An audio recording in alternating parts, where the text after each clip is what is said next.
Bonjour à tous et bienvenue dans le MAG. Aujourd'hui, mon invité est le lieutenant-colonel Dufayet Étienne. Bonjour. Bonjour. Alors, vous êtes délégué militaire départemental adjoint.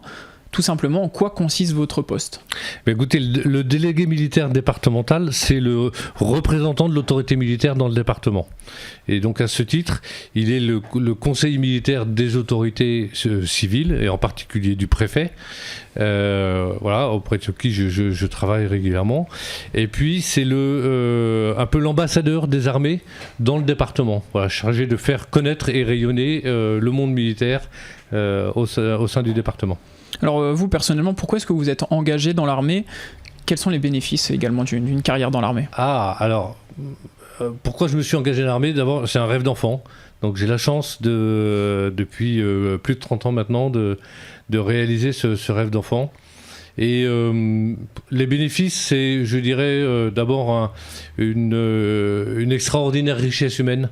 Les armées fonctionnent d'abord par le collectif et par la valeur de leurs hommes et femmes, et donc ça c'est la première richesse.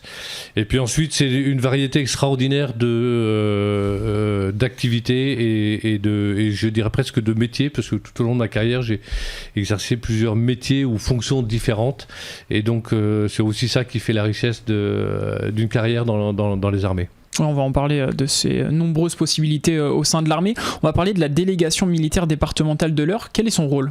Alors, la délégation militaire départementale, comme je disais tout à l'heure, le rôle du délégué, c'est le représentant militaire. Et donc, la délégation, au sens de l'organisation, c'est l'outil du délégué militaire pour à la fois conseiller les autorités civiles lorsqu'il y en a besoin, et puis pour faire coordonner toute l'action des armées sur le département en direction de différents types de populations, qu'il s'agisse de ce qu'on appelle le monde combattant, c'est-à-dire, pour simplifier, les associations d'anciens combattants, et nous organisons avec eux par exemple les cérémonies militaires, qu'il s'agisse du monde de l'entreprise, des relations que les armées ont avec le monde de l'entreprise, puisque les armées à la fois recrutent beaucoup et aussi reconvertissent, c'est-à-dire que beaucoup de militaires quittent les armées relativement jeunes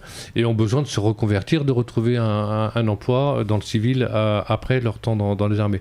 Donc le monde de l'entreprise, et puis beaucoup aussi en direction du monde de la jeunesse d'une façon générale, et du monde scolaire en particulier. Donc on a beaucoup de relations avec que ce soit l'enseignement privé ou l'enseignement public d'une façon générale, pour mener des actions à destination de la jeunesse. Et justement, ces actions, vous avez organisé début septembre les rencontres de la défense, organisées justement par la délégation militaire départementale de l'Eure.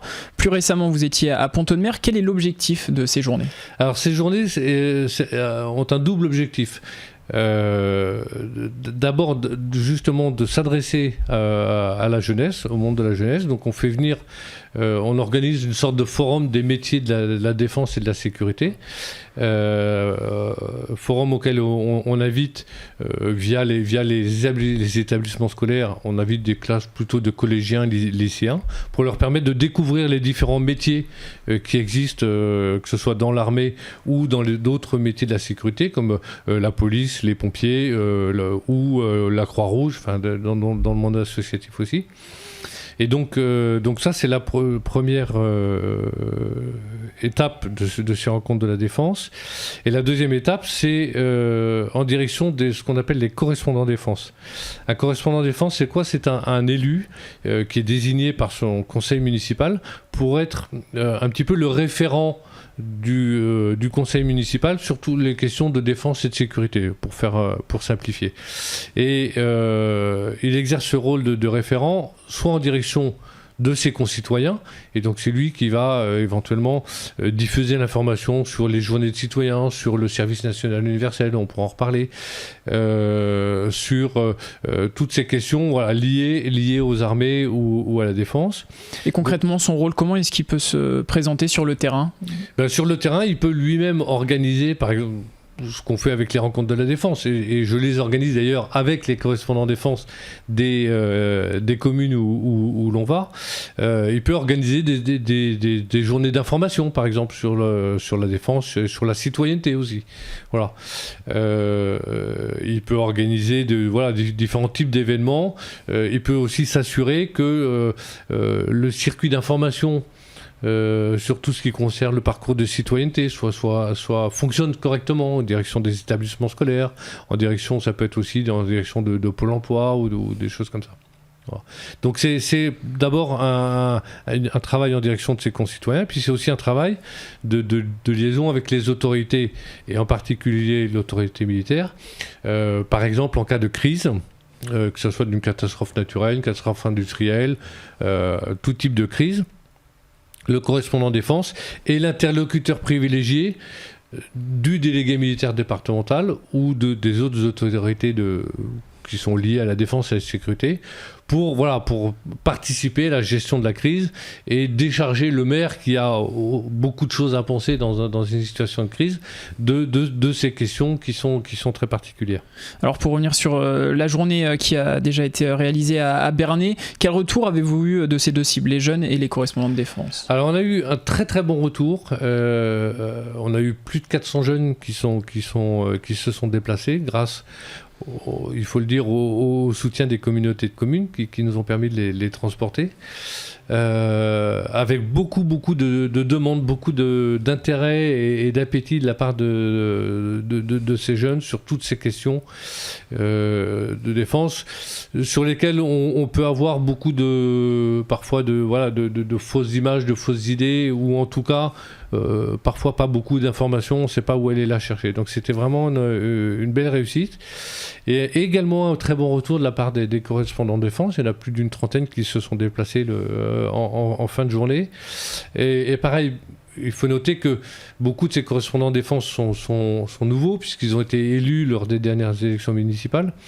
Et donc, ils avaient aussi un très grand appétit un peu de savoir en fait en quoi consistait leur mission de correspondant de défense.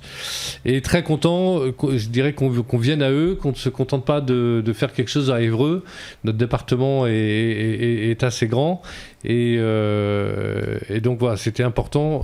C'était aussi important pour moi de faire cette démarche, de déplacer vers les élus qui ont le mérite de faire ce travail auprès de leurs concitoyens. Un mot sur le service militaire. Il y a le débat, doit-il revenir, doit-il ne pas revenir, tout simplement. Quels sont les effets de la suppression du service militaire ? Alors, je pense que... Alors, vous savez que c'était une décision qui a été prise par le président Chirac dans les années 90. Non pas de le supprimer, mais de le suspendre. C'est une petite nuance. Ça veut dire qu'il peut être du jour au lendemain, s'il y a besoin, rétabli tel qu'il était. Et remplacé, en tout cas, dans des formes, par la professionnalisation des armées. Un des effets qu'on peut voir, c'est un risque, en tout cas, de distanciation entre les armées et la nation d'une façon générale.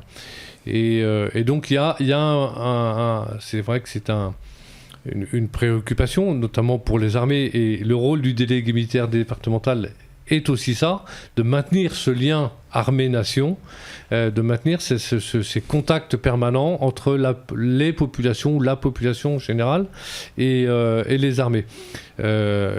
Puisqu'il faut aussi noter que la professionnalisation a engendré la dissolution d'un bon nombre de régiments. Donc là où il y avait quasiment, on va dire, un régiment ou une unité militaire dans presque chaque département de France, aujourd'hui c'est plus du tout le cas. En Normandie, il y a une seule unité militaire, c'est la base aérienne d'Évreux. Donc voilà, je dirais physiquement, les armées, voilà, la distanciation est un peu plus prégnante.